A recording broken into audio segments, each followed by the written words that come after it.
Assalamualaikum warahmatullahi wabarakatuh. Alhamdulillahi rabbil alamin. Wassalatu wassalamu ala ashrafil anbiya'i wal mursalin wa ala alihi wa sahbihi ajma'in. Ashhadu an la ilaha illallah wahdahu la sharika lah وأشهد أن محمدا عبده ورسوله يا أيها الذين آمنوا اتقوا الله حق تقاته ولا تموتن إلا وأنتم مسلمون يا أيها الذين آمنوا اتقوا الله وقولوا قولا سديدا يصلح لكم أعمالكم ويغفر لكم ذنوبكم ومن يطع الله ورسوله فقد فاز فوزا عظيما. أما بعد فإن خير الحديث كتاب الله وخير الهدي هدي محمد صلى الله عليه وسلم وشر الأمور محدثاتها فإن كل محدثة بدعة وكل بدعة ضلالة وكل ضلالة في النار. Muslimin dan muslimat, tuan-tuan, puan-puan, rahimani wa rahimakumullah. Kita memperbanyakkan puji-pujian kita kepada Allah Subhanahu wa taala kerana Allah Subhanahu wa taala merupakan Tuhan yang layak untuk diberikan puji-pujian, yang berhak untuk kita memuji Allah Subhanahu wa taala. Seterusnya kita memuji Allah di atas rasa syukur kita kepada Allah pada malam ini, merupakan pertemuan kita yang ke-15, siri yang ke-15 dalam kita membincangkan tafsiran ayat dalam surah Al-Mulk. Kemudian kita melihat apakah pengajaran, apakah teladan, apakah mutiara hikmah yang kita akan bincangkan, yang kita cari dalam sesi tadabbur suratul Al-Mulk. Untuk pengisian pada malam ini, kita masih lagi berada pada ayat yang ke-15. Maknanya, untuk permulaan pengisian kita pada malam ini, kita akan membincangkan terlebih dahulu keterangan ayat yang ke-15. InsyaAllah selepas habis ayat yang ke-15, kita akan terus kepada ayat yang ke-16 dalam suratul Mulk. Cuma ayat yang ke-16, nota bagi ayat yang ke-16 belum lagi saya letakkan di dalam link Google Drive nota suratul Mulk. InsyaAllah pada malam ini ataupun kita tunggu pada ayat yang ke-17, saya akan edarkan nota bagi rujukan ayat yang ke-16. Ayat 15 ni sebenarnya telah kita bincangkan pada minggu lepas, cuma kita belum habis membincangkan tentang tindakan selepas tadabbur. Malam ni kita tidaklah lama, ya, kita bincangkan mengikut kepada apa kesempatan dan waktu yang Allah beri kepada kita. Jadi malam ni mungkin pengisian kita agak pendek, berbeza dengan siri-siri yang sebelum ini. Baik, kita lihat terlebih dahulu ayat ke-15, kita buat sedikit pengulangan. Ayat yang ke-15 kita baca terlebih dahulu. A'udzubillahi minasyaitonirrajim. Huwallazi ja'ala lakumul arda dhalula famshu fi manakibiha wa kulu min rizqih wa ilaihin nusyur.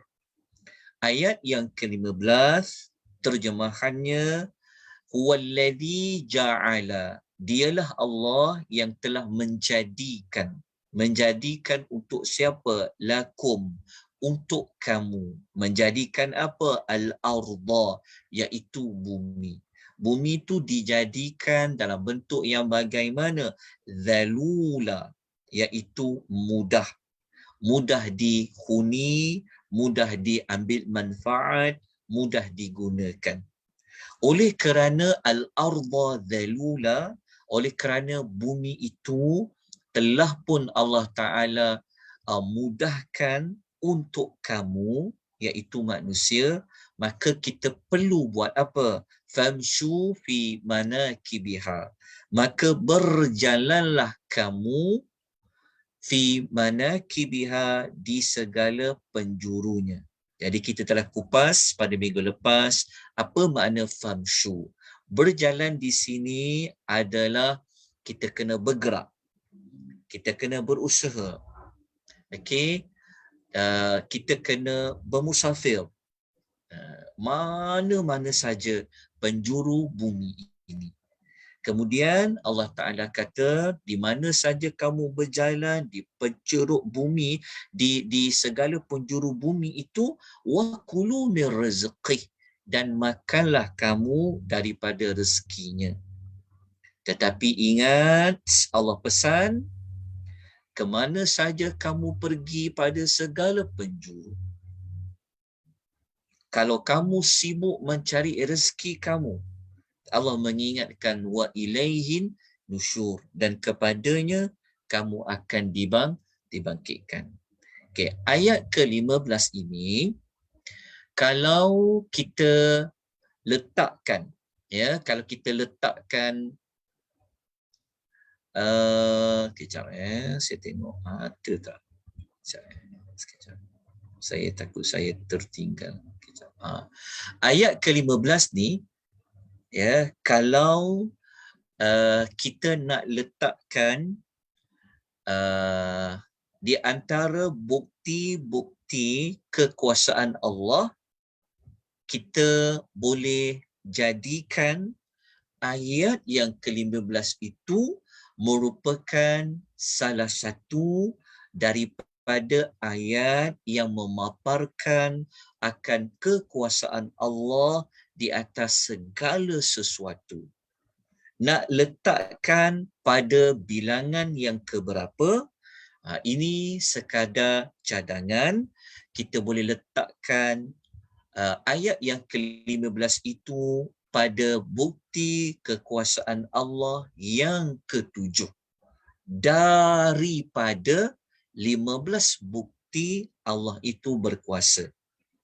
15 bukti kekuasaan Allah dalam surah Al-Mulk ini hanyalah pendekatan yang kita gunakan dalam sesi tadabbur suratul Mulk pada kali ini. Bukanlah kita hanya limitkan pada 15 sahaja. Mungkin ada lebih. Tetapi untuk memudahkan, jadi kita fokus kepada 15 bukti kekuasaan Allah. Jadi ayat 15 tadi itu kita nak letakkan kepada bukti kekuasaan Allah yang keberapa, kita boleh letakkan pada bukti yang ke-7. Bukti yang ke-7 ni, dia dikaitkan dengan Allah menciptakan bumi. Allah jadi bumi ni untuk keperluan manusia. Hanya Allah sahaja yang boleh menjadikan bumi ini zalula. Okey, kita dah faham untuk bukti yang ke-7, ayat yang ke-15.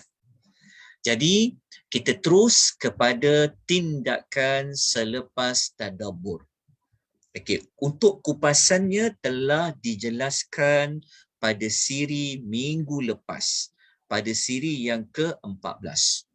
Jadi kita nak terus pergi kepada tindakan selepas kita faham ayat 15 ini. Jadi apa perubahan yang kita perlu buat? Apa perkara yang kita perlu tambah baik? Kalau kita dah buat tindakan ni, kita tambah lagi baik. Kalau kita belum buat, maka kita ambil tindakan. Kerana apabila kita baca ayat Quran, bukan sekadar nak baca, bukan sekadar nak dapat pahala. Tetapi tujuan diturunkan Al-Quran adalah untuk diamalkan. Maka nak amal macam mana? Nak amal apa? Maka kita gunakan kaedah, kita menyenaraikan apakah tindakan yang kita boleh ambil daripada ayat tadi. Jadi kalau tindakan tu kita ambil, maknanya kita mengamalkan ayat itu. Bukanlah amal ayat ni hanya bermakna kita baca ayat tu, tetapi pada tindakan dia. Okey. Kita telah bincang pada minggu lalu, okey, tindakan selepas kita memahami ayat 15, sekadar cadangan, kita senaraikan ada dua tindakan. Tindakan yang pertama adalah berusaha mencari rezeki di mana-mana bumi Allah. Kenapa kita kata kita kena berusaha mencari rezeki? Di mana perkataan berusaha pada perkataan famshu. Famshu, berjalanlah. So kalau nak berjalan, kita kena bergerak. Pergerakan itulah dikaitkan dengan berusaha. Di mana yang kita katakan rezeki? Maka pada ayat tadi Allah Ta'ala kata wa kulu mir rizqi. Allah kata makanlah daripada rezekinya. Rezeki tu ada di mana? Fi manakibiha, di segala penjuru bumi. Rezeki Allah dia ada di barat. Rezeki Allah ada di timur dunia. Rezeki Allah ada di selatan dunia. Rezeki Allah ada di utara dunia. Di mana saja kita berada di bumi Allah, pasti rezeki Allah Ta'ala tu ada. Tapi kita kena buat apa? Famshu. Famshu. Kita kena berjalan. Maknanya kita kena berusaha. Untuk tindakan yang pertama ini, kita telah kukuhkan. Kita telah sebut beberapa nas, beberapa dalil daripada hadis Nabi SAW. Kita telah baca hadis ni pada minggu lepas. Hadis ni Nabi mengatakan kalau kita pergi cari kayu api, bawa tali cari kayu api dekat Gunung Ganang, Nabi kata itu lebih baik daripada dia pergi meminta-minta. Dia sihat, dia mampu bergerak, tapi sebab dia malas untuk dia bergerak, Nabi kata orang yang macam tu tidak bagus. Tetapi Nabi kata orang yang baik adalah dia sanggup panjat ke gunung ni. Maknanya susah nak pergi naik bukit, pergi ke gunung. Untuk apa? Untuk cari kayu api tu. Maksudnya Nabi nak kata dia dapat kayu api, dia jual, hasil pendapatan dia tu, dia makan, itu lebih baik daripada dia meminta-minta. Hadis riwayat Bukhari. Kemudian kita telah mengukuhkan tindakan yang pertama, kenapa kita kena berusaha mencari rezeki. Antara sebabnya para nabi yang terdahulu, seperti Nabi Daud alaihissalam sendiri, dia tidaklah hanya meminta-minta. Dia nabi, kan? Dia boleh minta pada Allah turun makanan dari langit ke. Rasul kan, doa mustajab. Tetapi mereka telah menunjukkan contoh bahawa nak hidup ini perlu berusaha, perlu bekerja. Maka Nabi Daud dia makan, dia hidup dengan pendapatan hasil dia bekerja. Kalau kita baca dalam hadis Nabi, dan kita baca dalam ayat Quran, beliau membuat baju-baju besi dalam peperangan. Kemudian, kalau kita baca dalam hadis yang lain, hadis riwayat Tabrani telah kita sebut pada minggu lepas, kalau kita bekerja ini, sebenarnya kita seperti orang yang berjihad di jalan Allah. Kan, kadang-kadang bekerja jauh perjalanan, pergi dah jauh, ambil masa, balik dah jauh. Pagi-pagi awal dah kena keluar kadang-kadang. Kan, kadang-kadang kita berpanas, kadang-kadang kita berhujan. Betul tak? Kan, macam-macam dugaan kita demi kita nak mencari sesuap nasi. Maka perbuatan kita, tindakan kita itu adalah tindakan yang Allah suka sangat. Kita diumpamakan orang yang keluar berjihad di jalan Allah Subhanahu wa ta'ala. Jadi moga-moga kita akan lebih gigih, kita akan lebih kuat untuk kita teruskan kita mencari nafkah, kita bekerja dengan daya, dengan qudrat yang ada. Rezeki Allah ada di mana-mana. Selagi Allah itu ada, selagi bumi Allah Ta'ala tu ada rezeki Allah Ta'ala tu. Maknanya rezeki itu tidak akan terputus. Syarat dia apa? Famshu fi manakibiha. Okey. Kemudian kita nak lihat kepada tindakan yang kedua. Tindakan kedua ini yang belum kita pelajari pada minggu lepas. Kita cuma senaraikan tetapi kita belum lagi perincikan. Jadi malam ini, mari kita mengambil tindakan berdasarkan ayat 15 tadi. Apa penghujung ayat 15? Penghujung ayat 15 kan Allah memberitahu bahawa wa ilaihin nusyur, kepadanya kita akan dikembalikan. Di mana saja kita berada, kalau kita berada jauh daripada tempat kelahiran kita, ada orang dia berhijrah pergi ke negara-negara luar, kan? Tak apa, negara luar itu adalah bumi Allah. Memang Allah jadikan semua tempat ini zalula. Tetapi ingat, Allah pesan dekat ayat 15. Engkau makanlah rezeki daripada Allah tu, engkau berjalanlah segala penjuru dunia, kena ingat satu perkara, kepadanya engkau akan dikembalikan. Jadi janganlah kita gigih usaha siang, malam, pagi, petang kita. Terpaksa kita berjauhan dengan tempat kelahiran kita. Betul tak? Bertahun-tahun kita tak balik kampung dan sebagainya. Okey? Jangan sampai kita terlupa untuk menyiapkan bekalan untuk kembali kepada Allah. Faham tak maksudnya? Ada orang dia pergi ke negara lain, dia pergi berhijrah, dia pergilah macam-macam, kan? Tak ada dekat negeri dia, dia pergi negeri lain, kan? Ingat satu perkara, apa-apa pun kita buat, gigih macam mana kita mencari rezeki, jangan lupa untuk buat persiapan kembali kepada Allah. Kita baca ayat tadi, jangan kita terputus sampai sini je. Ada orang mungkin dia baca sampai sini, mungkin dia ingat ayat tu sehingga kepada wakulu min rizqi, dia baca dekat sini. Contoh, dia ingat makanlah rezeki, dia terlupa di hujungnya ada satu perkara, wa ilaihin nusyur, dan kembali kepadanya engkau akan hidup kembali, kau akan dibangkitkan. Allah mengingatkan kita, berjalanlah kamu, pergilah kamu ke mana-mana, makanlah rezeki Tuhan di mana-mana saja kamu berada. Tapi ingat akhirat. Ingat akhirat.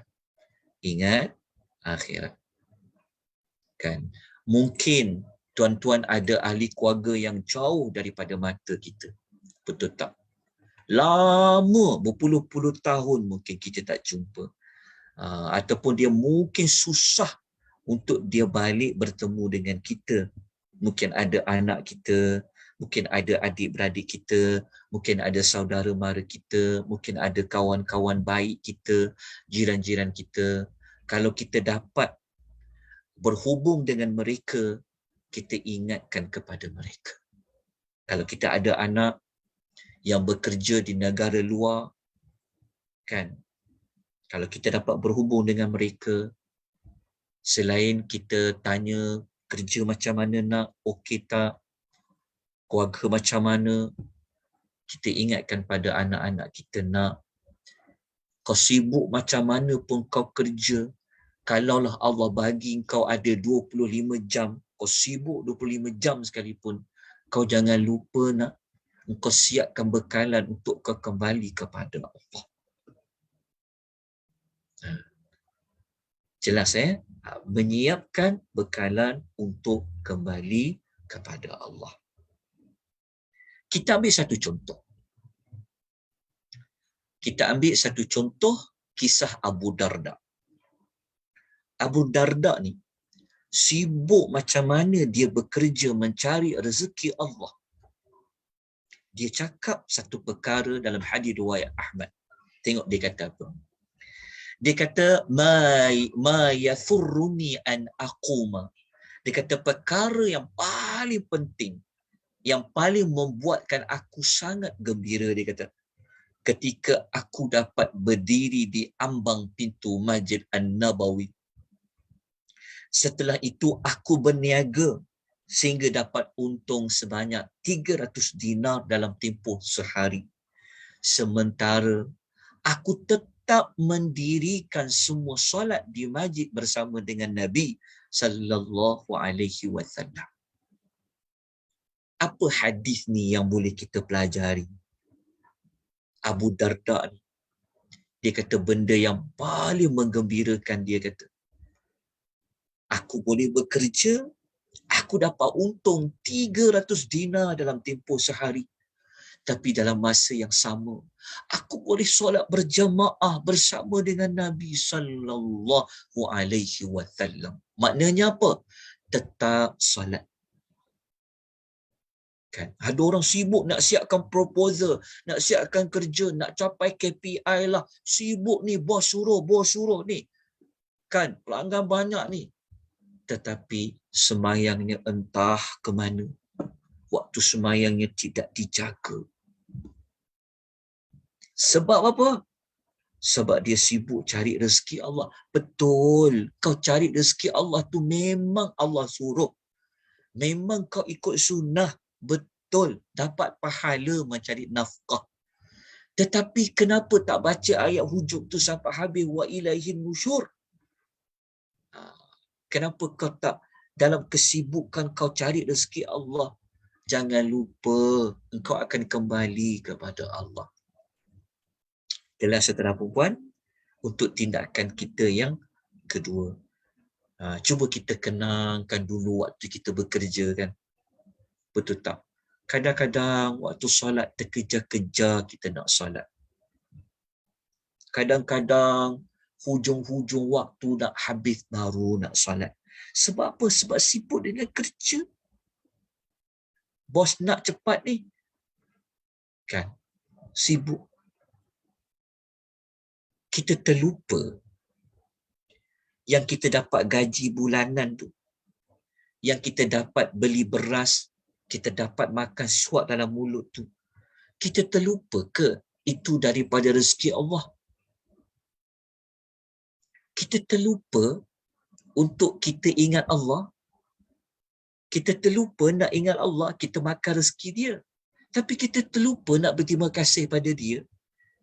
Kita terlupa nak ingat pada dia. Kerana solat itu adalah mengingati Allah. Jadi, moga-moga dengan kita tadabbur suratul Mulk ini, selain daripada kita berusaha mencari rezeki, kita jangan lupa kepada yang memberi rezeki. Ya, yang memberi kita sesuap nasi itu. Jangan kita lupa. Baik. Kita lihat. Okey, saya suka tunjuk gambar hati. Kan? Mudah nak faham. Okey. Kita ni dari Allah dan kita akan kembali kepada Allah.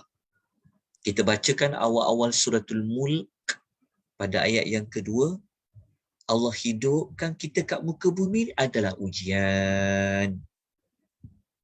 Maknanya kita datang dari Allah dan kita akan kembali kepada Allah. Itulah ayat 15. Ingat, kita datang dari Dia, Allah hidupkan kita kat dunia ni dan nanti kita akan kembali kepada Dia. Kita selalu ulang-ulang inna lillahi wa inna ilaihi raji'un. Sesungguhnya kami kepunyaan Allah dan kepada Allah lah kita kembali. Oleh itu, mari kita ambil dua hadis ni mengingatkan kita tentang apa pun kita buat, apa pun kerjaan yang kita lakukan, sibuk macam mana kita sekalipun, kita jangan lupa bahawasanya dunia ini bukanlah selama-lamanya. Allah tak kata selama-lamanya. Sebab itu Allah mengatakan kepadanya kita kembali. Mari kita hayati hadis pertama. Nabi SAW mengumpamakan dunia ini seperti seorang yang sedang mengembara, yang tidur sekejap di bawah bayangan sepohon pokok. Kemudian dah rehat, dia tinggalkan pokok tu. Maknanya, pokok itu tempat Nabi berehat. Sekejap je rehat. Ada kenikmatan. Macam itulah dunia. Dunia ni jangan dibuang dia. Siapa yang buang dunia, dia telah menyalahi Allah dan Rasul. Kena ingat tu. Sebab kalau dia buang dunia, dia telah buang ayat tadi. Ya Allah kata, famshu fi manakibiha wa kulu min rizki.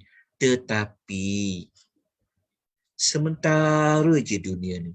Umpama Nabi kata, bandingan diriku dengan dunia ini seperti seorang penunggang yang menumpang tidur sekejap je di bawah sepohon pokok.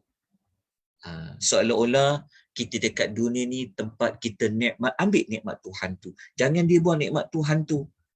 Ada rezeki Allah bagi lebih, manfaatkan rezeki lebih. Allah tak larang cari keselesaan. Allah tak larang. Tetapi ingat, ia hanyalah sementara. Kalau nak faham lagi, kita ambil hadis ni. Hadis ni suka untuk kita kongsikan, walaupun berulang-ulang kali kita pernah jumpa hadis ni. Kenapa? Kenapa kita suka? Sebab ini kan sabda Nabi, ini kan hadis Nabi, maka sudah sepatutnya mulut kita selalu berulang-ulang apa Nabi pesan, apa Nabi pesan, apa Nabi pesan.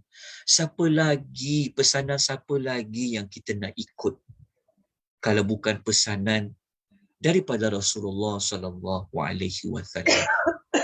Rasulullah sallallahu alaihi wasallam telah mengingatkan kita yang mana Nabi pernah pesan kepada Ibnu Umar radhiyallahu anhuma. Okey, Nabi pernah pesan dengan Nabi pernah pegang kedua-dua bahu Abdullah bin Umar.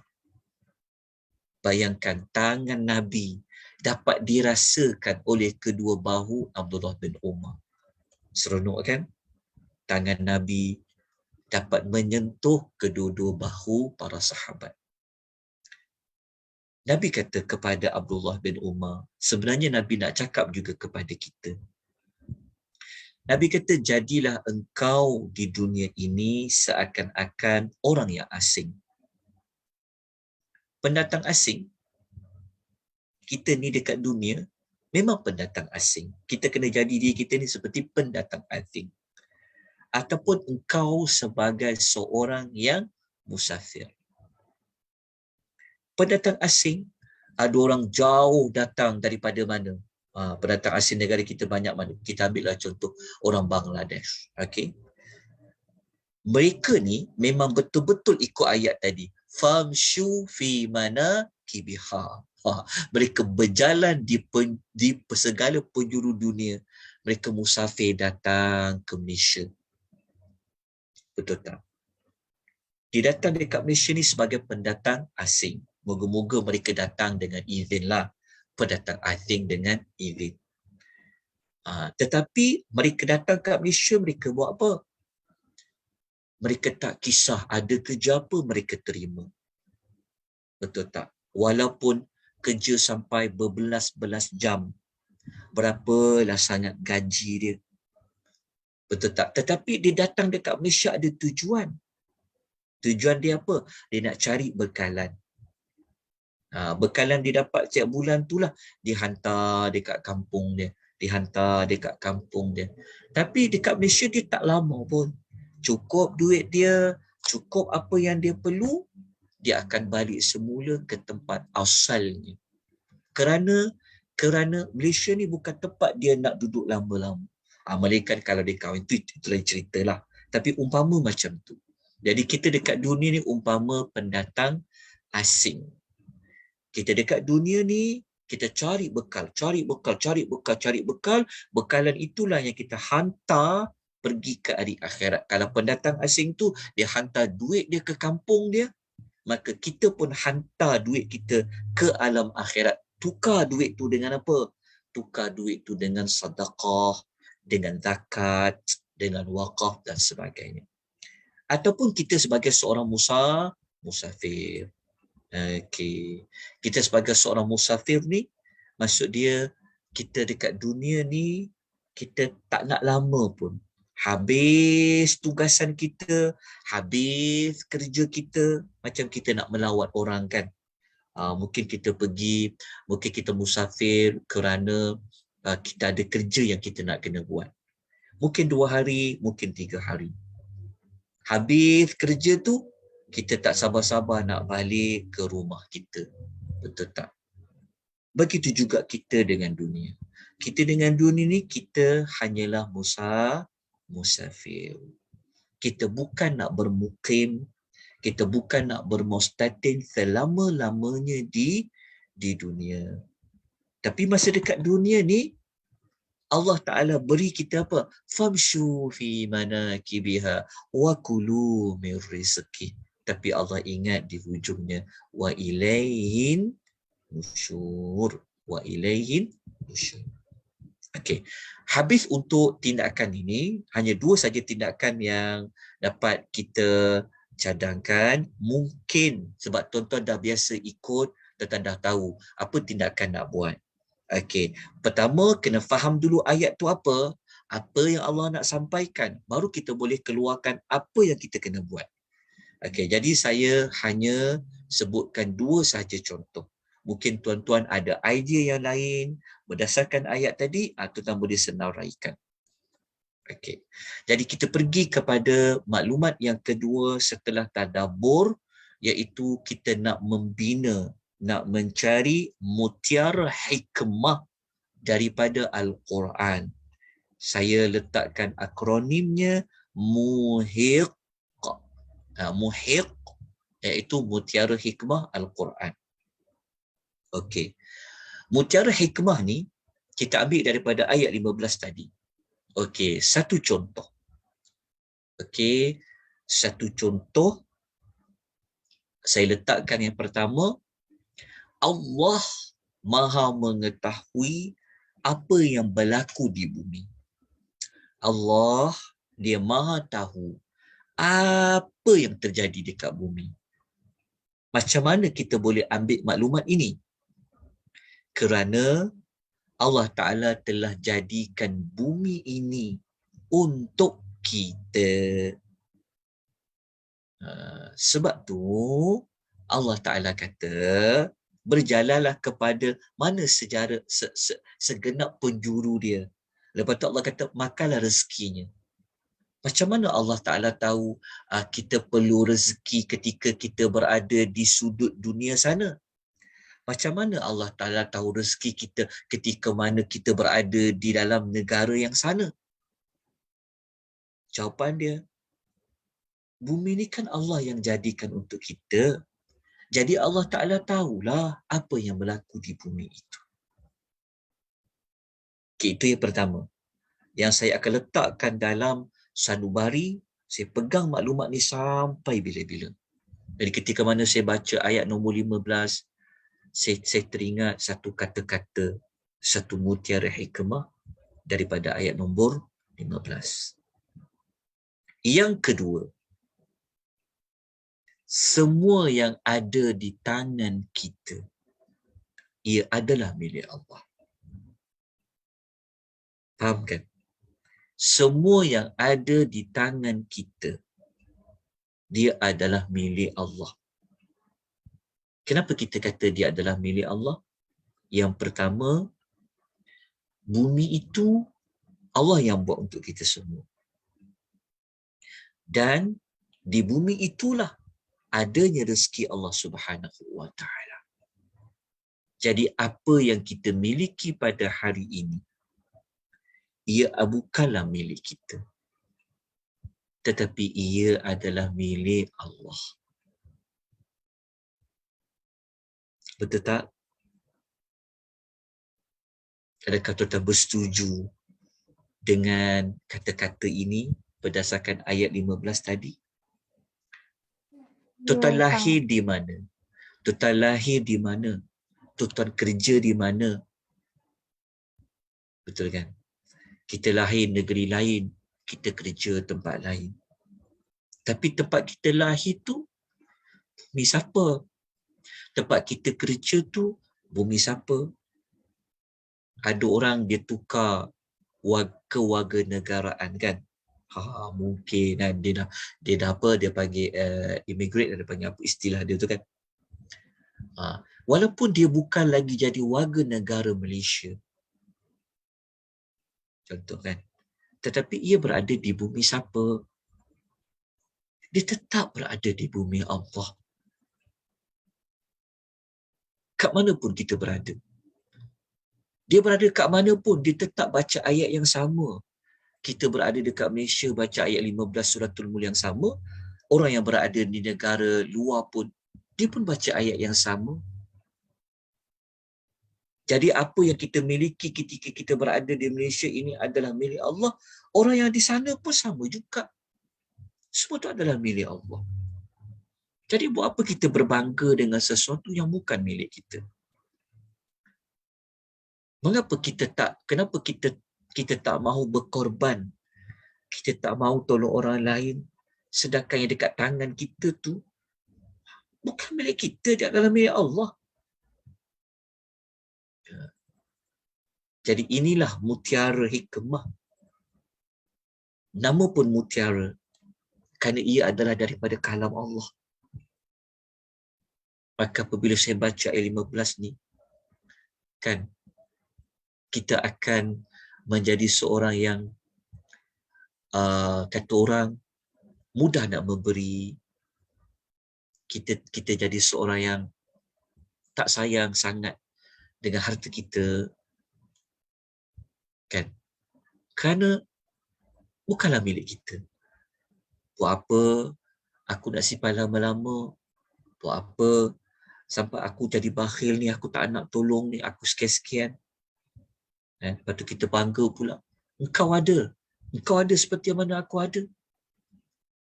Orang tu tak sedar ke kita yang cakap engkau ada seperti mana aku ada? Yang kita ada tu bukan milik kita, dia adalah milik Allah. Jadi tak sepatutnya kita nak berbangga-bangga sehingga kita merendah-rendahkan orang lain. Kita baca suratul Mulk, setiap malam kita baca. Tetapi tindakan kita tak berubah, perangai kita tak berubah, cara kita berfikir pasal ni tak berubah, kehidupan kita tak berubah. Kenapa? Kerana tujuan Al-Quran tu turun kita belum dapat realisasikan. Okay, itu yang kedua.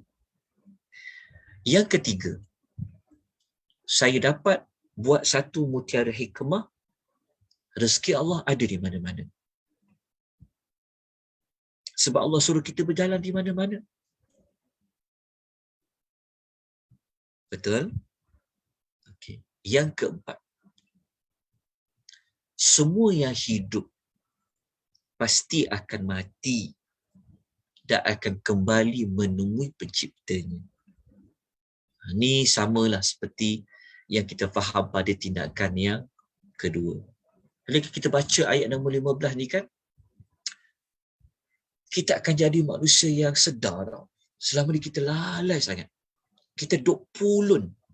Selagi mana matahari tak tenggelam, kita akan pulun. Tak cukup, kita akan cari lagi. Ingat ya, tak salah ya, ingat. Allah Ta'ala tak pernah larang kita cari rezeki dia. Tak pernah larang. Tolong kita jangan salah faham. Tolong jangan faham. Tapi itulah jiwa manusia. Selagi mana dia boleh pulun, dia pulun. Kata orang dalam bahasa netizen yang zaman moden ni, masyuk orang kata. Orang kata, janji masyuk orang kata. Betul. Memang janji masyuk. Kan? Tapi, cara kau kerja tu, kan, betul tak? Rasa macam tak fikir mati lah. Sampai dah tak ingat lah anak-anak kat rumah, suami isteri tak ingat, sampai ke tanggungjawab tak abai. Sampai dia terlupa orang tua dia tu. Sampai dia terlupa tanggungjawab dia tu yang perlu dia buat.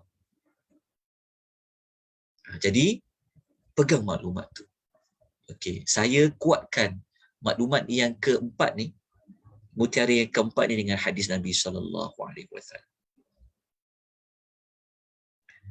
Nabi beritahu kat kita tau. Nabi ni, dia mengetahui sangat-sangat tentang sikap manusia. Kerana Allah yang ajar Nabi. Jadi Nabi beritahu kepada kita dalam hadis dia, Nabi kata, "Lau anna bana Adam u'tiya wadiyan min dhahabin ahabba ilaihi thaniyan." Sesungguhnya sekiranya anak Adam ni diberikan satu lembah yang penuh dengan emas, dia akan cari, dia akan nak lembah emas yang kedua. Walau u'tiya thaniyan ahabba ilaihi thalithan. Dan kalau Allah beri kepada lembah emas yang kedua, dia pasti nak inginkan lembah emas yang ketiga. Faham tak tuan-tuan dan perempuan? Dunia ni memang kita tak akan puas. Memang kita tak akan puas dengan dunia. Tapi siapa dapat sifat rasa cukup, satu nikmat Allah bagi pada dia. Dia ada sifat qanaah, cukup. Tapi memang sifat manusia ni, lagi dia boleh cari, dia akan cari. Lagi dia boleh cari, dia akan cari. Lagi dia boleh cari, dia akan cari. Handphone ni, kalau kita kejar dia yang terbaru, memang takkan dapat kejar. Betul tak tuan-tuan puan? Kan? Fashion kan? Cari tu fashion, keluar fashion baru.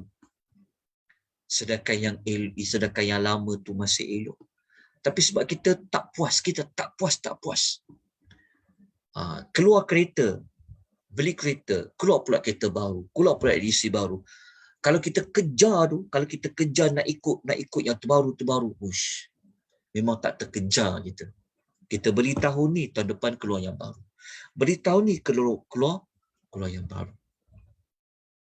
Diberi gaji cukup untuk kita hidup. Tak, kita rasa tak cukup. Bagi lagi, gandakan lagi. Tak cukup.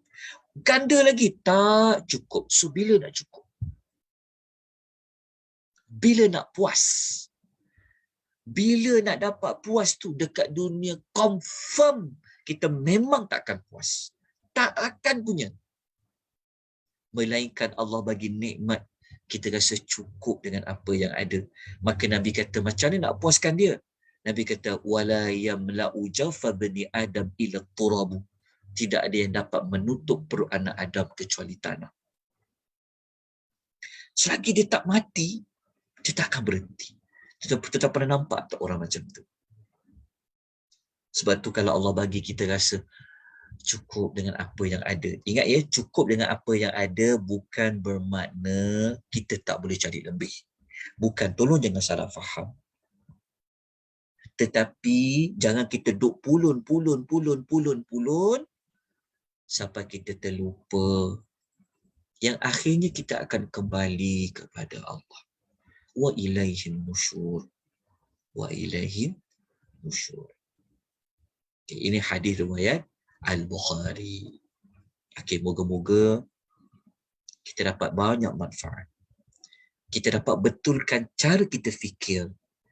Kita nampak hala tuju kita hidup dekat dunia sebenarnya perlu buat apa. Ke mana kita. Hasil daripada kita tadabbur suratul Mulk.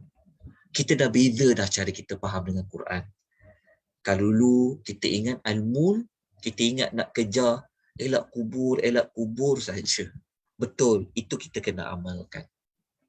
Tapi sebenarnya kita baca suratul Mulk, tujuan turun suratul Mulk bukan hanya untuk dibaca, kejar fadilat semata-mata, tetapi adalah untuk ubah diri kita, ubah cara kita berfikir, ubah mana-mana sikap, ubah mana-mana perangai kita, daripada yang tak elok kepada yang elok, daripada yang baik kepada lebih baik.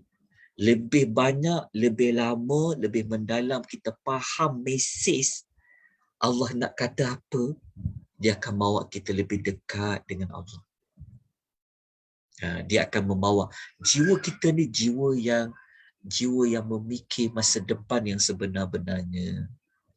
Kan? Kita akan dapat membawa kepada, oh, rupa-rupanya Allah Ta'ala nak aku hidup macam ni sebenar-benarnya. Oh, hakikat dunia ni sebenarnya seperti ini.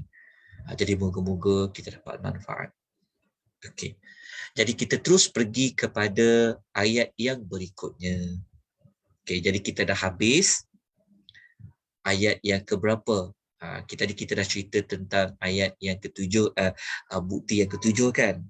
Okay, sekarang kita nak masuk ayat 16. Okey, ayat 16 ni adalah ayat yang kita boleh letakkan. Kita boleh letakkan ayat 16 ini di dalam bilangan kekuasaan Allah yang ke-8. Yang ke-8. Kalau ayat nombor 15 tadi kita letak dia kekuasaan Allah yang ke-7, ayat 15. So ayat 16 kita letak dia kepada bukti Allah yang kekuasaan Allah yang ke-8. Dia sama juga, topik sama. Pasal bumi juga. Cuma bedanya apa? Kalau ayat 15 pasal bumi juga, Allah Dzalula, tapi ayat nombor 16 pasal bumi juga. Tapi lawan kepada sifat bumi ayat 15, sifat bumi ayat nombor 16 Allah terbalikkan. Terbalikkan tu apa? Okey, mari kita tengok hubung kait ayat dia. Okey. Kalau ayat nombor 15, okay, kita baca tadi tu, bumi ni Allah jadikan tempat kita tinggal, tempat kita dapat rezeki, tempat kita berseronok, betul tak? Tetapi ayat nombor 16, Allah Ta'ala boleh tukar bumi ini menjadi tempat azab. Isu sama, topik sama tentang bumi juga. Sama pasal bumi. Ayat 15 dan 16. Tetapi bezanya apa? Kalau ayat 15, bumi ni tempat kita dapat rezeki, mengecapi nikmat. Tetapi ayat nombor 16, dalam skrip mata saja, Allah boleh tukar bumi itu menjadi tempat kita diazab. Tuan fahamkan apa yang Allah nak sampaikan. Kan, waktu kita baca ayat 16 ni, kita akan membawa sifat, ish, aku nak pergi sinilah, aku nak pergi sinilah, nanti aku nak kerja kat sinilah, nanti aku nak buat inilah. Macam-macam kita fikir. Memang betul. Itu ayat nombor ayat nombor 15. Tetapi ketika kita baca ayat nombor 16, dia akan menjadikan kita ini ada sifat berhati-hati. Ada sifat takut. Takut kenapa? Entah-entah bumi ini Allah tukar menjadi tempat azab. Jadi kita nampak perkaitan dia. Perkaitan dia, kalau ayat 15, bumi tempat kita mendapat nikmat, tapi ayat nombor 16, bumi Allah boleh tukar dalam sekejap masa menjadi tempat azab. Jadi ayat 16 inilah kita jadikan dia sebagai bukti yang ke-8 Allah itu berkuasa di atas segala sesuatu. Allah boleh merubah keadaan bumi daripada menjadi nikmat kepada menjadi suatu malapetaka. Tuhan yang sama pada ayat 15 dan Tuhan yang sama pada ayat nombor 16. Jadi, mari kita baca pada ayat dia. A'udzubillahi minasyaitonir rajim. Aamintum man fis sama ay yakhsifa bikumul arda fa idza hiya tamur. Okey, dekat mana jumpa perkataan bumi? Kita jumpa kat perkataan al-arda. Al-arda bumi. Sama tak macam ayat nombor 15, ada tak perkataan al-arda? Kita jumpa perkataan al-arda pada ayat nombor 15. Ayat 16 jumpa juga perkataan al-arda. Cuma bezanya al-arda ini Allah tukar dia menjadi yakhsifa. Okey, kita baca terjemahan dia. Dekat sini sebenarnya adalah persoalan. Patutkah? Amin macam aman. Amin maknanya kamu telah merasa aman. Tom maknanya kamu. Amin maknanya amanah. Tom merujuk kepada kamu. Jadi Allah mengatakan, patut ke kamu telah merasa aman? Allah bertanya dekat sini bukan bertanya dalam bentuk bersetuju, tetapi Allah bertanya dalam bentuk Allah merasa sangat takjub dengan sifat manusia yang boleh rasa macam tak ada apa-apa yang boleh berlaku. Jadi persoalan tadi tu patut ke? Maksudnya amintum. Maknanya dia adalah persoalan yang Allah tengok sikap manusia ni peliknya. Dia boleh rasa macam tak ada apa-apa berlaku ke dekat bumi tu? Dalam masa yang sama, pertanyaan tadi itu adalah untuk mengingkari tentang sikap manusia yang dia merasa aman. Allah kata, patutkah kamu telah merasa aman? Merasa aman terhadap apa? Man fis sama, iaitu yang di langit. Maknanya Allah yang di langit, maknanya Allah yang berkuasa di langit. Okey. Jadi Allah Ta'ala sebenarnya rasa hairan dengan sikap manusia ni yang dia berfikir Allah Ta'ala ni takkan buat apa-apa. Jadi Allah, itu yang Allah tanya, patut ke kamu boleh merasa aman tentang Allah yang berkuasa di langit tu? Yang Allah yang berkuasa di langit tu, yang menguasai langit ni, apa yang Allah boleh buat? Kau rasa macam tak ada apa-apa terhadap Allah yang berkuasa di langit ini? Tentang apa? Ayyakhsifa bikumul arda, bahawa dia akan membenamkan, menenggelamkan bersama kamu bumi. Fa'idha hiya tamur, maka tiba-tiba bumi itu bergoncang dengan hebat. Jadi Allah Ta'ala bagi tahu, kan tadi ayat 15 kan, orang berjalan seronok, hidup kat muka bumi, pergilah mana-mana. Tapi cara manusia hidup kat muka bumi tu, cari rezeki Allah, betul kan? Seolah-olah macam dia rasa macam tak ada apa-apa yang akan berlaku dekat bumi tu. Sebab itu ayat 16 ni Allah memberikan ancaman, Allah ingatkan. Kan?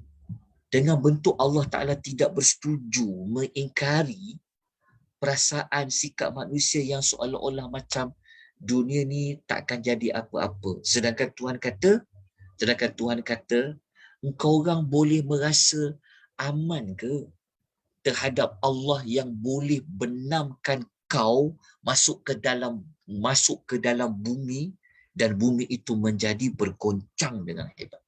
Maknanya ayat ni kalau kita faham, ayat ni Allah Ta'ala nak sebut tentang contohnya macam gempa bumi, kan? Gempa bumi, tanah runtuh, menyebabkan orang boleh tenggelam, gempa bumi tu. Allah bagi tahu seolah-olahnya macam korang tak rasa Allah Ta'ala boleh membenamkan korang kat muka bumi tu.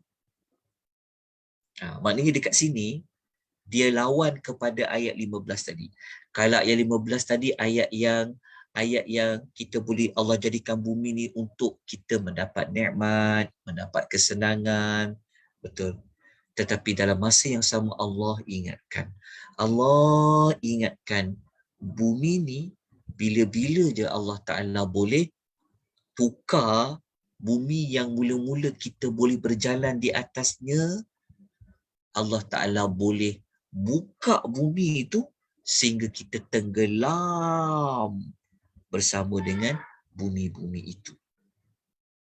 Jadi Allah Ta'ala mengingkari mana-mana manusia yang dia tidak, maksudnya sikap manusia yang dia tak ada perasaan takut kepada Allah yang menguasai langit ini, yang boleh menenggelamkan mereka bersama dengan bumi. Okay. Jadi kita lihat kenapa ada apa pada perkataan man fis sama. Okey, man fis sama ni sebab tu kita letak dekat terjemahan tu, kita katakan adalah Allah yang di langit. Maknanya apa? Kalau kita baca dekat tafsir Al-Munir, Dr. Wahbah Az-Zuhaili, beliau mengatakan man fis sama merujuk kepada Allah. Kenapa? Kerana orang-orang Arab memang mereka menyangka Allah itu di langit. Allah tu di langit maknanya apa? Mari kita baca ulasan Dr. Wahbah. Allah Ta'ala bagi tahu mereka bahawa Allah tu adalah Tuhan di langit sebagaimana Tuhan yang mereka agungkan di muka bumi. Ayat ini adalah peringatan tentang kekuasaan Allah yang boleh berlaku di langit. Sebab manusia kan dia berjalan dekat bawah, dia tak pernah fikir kadang-kadang ke atas kepala dia tu. Dia ingat macam tak jadi apa-apa, tak ada apa-apa. Dia terlupa. Kan? Kalau kita boleh mempercayai Tuhan yang menguasai bumi, dalam masa yang sama jangan lupa Allah tu juga dia menguasai langit. Allah yang menguasai, yang mempunyai kerajaan di langit. Dia juga ada kerajaan di bumi. Juga kerajaan di langit itu boleh memerintahkan bumi di bawah. Okay. Jadi kita nak lebih faham lagi, kita kena tengok contoh-contoh ayat lain. Ayat lain dalam surah lain ada banyak tempat yang Allah kata azab yang dikaitkan dengan bumi. Contoh yang paling dekat sekali, contoh siapa? Siapa manusia yang pernah makan rezeki Allah di muka bumi, dia kaya raya, tapi akhirnya dia dibenamkan, dia ditenggelamkan bersama-sama dengan bumi. Siapa manusia itu? Siapa ingat? Qarun, Ustaz. Siapa nama dia? Qarun. Qarun. Okey, benar. Dia adalah Qarun. Qarun adalah contoh yang selalu orang akan tahulah cerita Qarun. Jadi dekat ayat ni, azab bumi yang menimbuskan manusia ada banyak tempat. Okey, salah satu daripadanya adalah Suratul Qasas. Suratul Qasas ayat 81 memang cerita pasal Qarun. Qarun adalah manusia yang pernah Allah berikan dia seperti ayat 15 lah. Allah mudahkan Qarun ni cari rezeki. Qarun ni dia Bani Israel. Dia bukan kaum Fir'aun. Dia adalah Bani Israel. Tapi disebabkan dia kaya raya, harta dia banyak, dia menjadi orang yang dekat kepada Fir'aun. Akhirnya Allah Ta'ala tenggelamkan Qarun bersama siapa? Bersama dia dan rumahnya ke dalam bumi. Jadi kalau kita nak baca ayat lain yang ada kaitan dengan bumi ini, dijadikan sebagai tempat Allah nak jadikan azab, bumi ni Allah boleh tukar menjadi tempat nak azab manusia ni, ada banyak. Dalam suratul Nahli ayat 45, suratul Isra ayat 68, surah Sabah ayat 9 dan surah Al-Ankabut ayat 40. Tapi dalam kisah Fir'aun duduk pada suratul Qasas ayat nombor 81. Jadi ayat 16 ni memberikan amaran kepada orang-orang kafir Quraisy ketika mana ayat ini turun. Ketika mana ayat ini turun, suratul Mul dibacakan kepada mereka, maka Allah Ta'ala mengingatkan kepada mereka, Tuhan yang bagi rezeki kepada kamu dari langit itu, yang menjadikan bumi mudah untuk kamu. Ingat, bumi ini boleh Allah tukar dia menjadi tempat mereka diazab oleh Allah Subhanahu wa Ta'ala. Itu adalah perincian ringkas untuk ayat nombor 16. InsyaAllah minggu yang akan datang, siri yang ke-16, kita akan kupas sedikit lagi ayat nombor 16 ni. Kita akan terus kepada ayat 17. Ya, kita akan teruskan nanti pada ayat nombor 17. Itu kuliah akan datang. Ayat 17 dengan ayat nombor 16, dia ada persamaan maklumat. Persamaan maklumat dari sudut apa? Tengok dekat sini. Kalau ayat nombor 15, dia cerita tentang nikmat. Nikmatlah. Kan? Ayat 16 dan ayat 17 dia cerita tentang azab.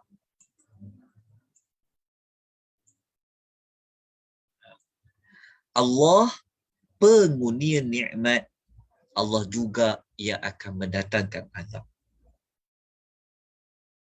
Okay. Ayat 16 dan 17 dikaitkan juga dengan bumi dan dikaitkan juga dengan langit. Pemilik bumi itu Allah, pemilik langit itu adalah Allah. Nanti kita akan kupas lagi sewaktu kita sampai pada ayat nombor 17 minggu depan. Kita akan buat macam perkaitan dia. Sebab kita sampai dekat separuh ayat kan. 4:15 ni kita dah masuk separuh ayat dah. Jadi kita kena ambil satu waktu, sedikit sebanyak waktu tu kita nak ingat balik daripada ayat 1 sampai kepada ayat yang pertengahan dia. Jadi kita akan dapat menghayati lagi tentang kenapa surah itu dinamakan Mulk, kerajaan Allah. Kan kita kata ayat pertama kan, di tangan Allah itu adalah segala kerajaan. Okey. Allah Ta'ala dalam dia memerintah, dalam dia mentadbir alam ini, Allah Ta'ala boleh buat apa yang dia suka. Kerana semua kerajaan di tangan dia. Allah Ta'ala boleh beri manusia ni bebas, Allah Ta'ala juga boleh tekat manusia itu. Allah Ta'ala boleh memberikan manusia itu nikmat, Allah juga boleh memberikan manusia itu azab. Ada manusia Allah bagi dia nikmat, ada manusia Allah beri dia azab.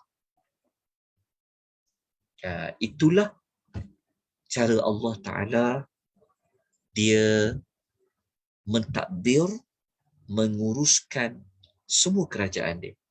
Tak ada siapa boleh persoalkan. Tak ada siapa boleh persalahkan Allah Azza wa Jalla. Allah boleh buat bumi ni mula-mula aman. Allah boleh buat menjadi kucak kacir. Bumi ni kan sihat, tak ada wabak, tak ada apa. Sekelip mata je. Allah boleh buat bumi ini menjadi bumi yang mempunyai wabak, penyakit dan sebagainya.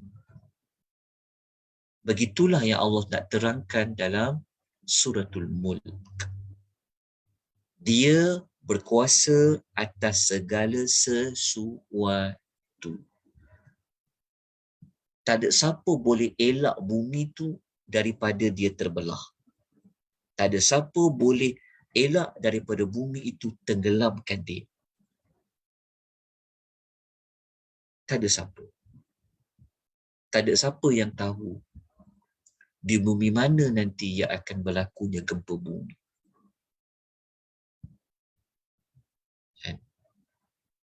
Semua itu Allah boleh buat. Sebab itu al-mulk menunjukkan kepada keagungan Allah.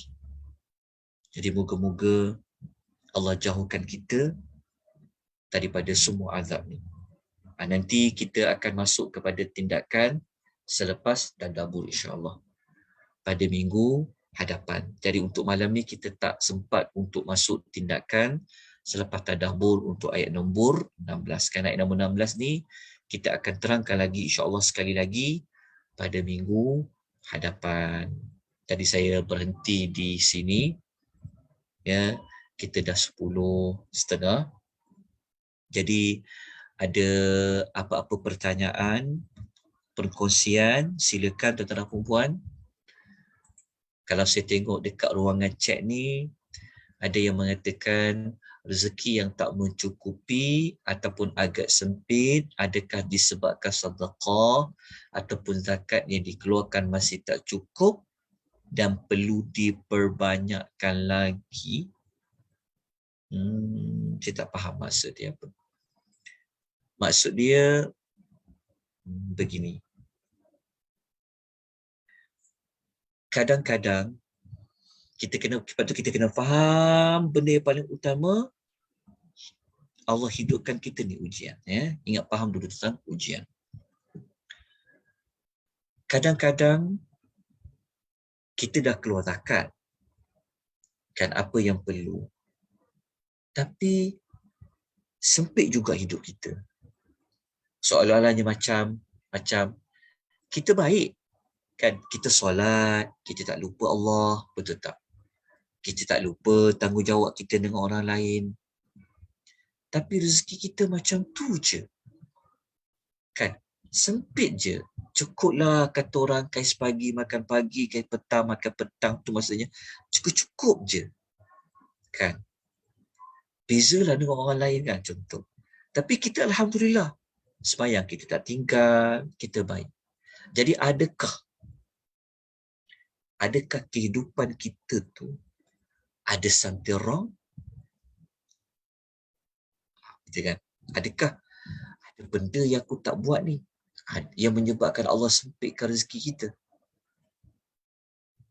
Jadi kita kena faham.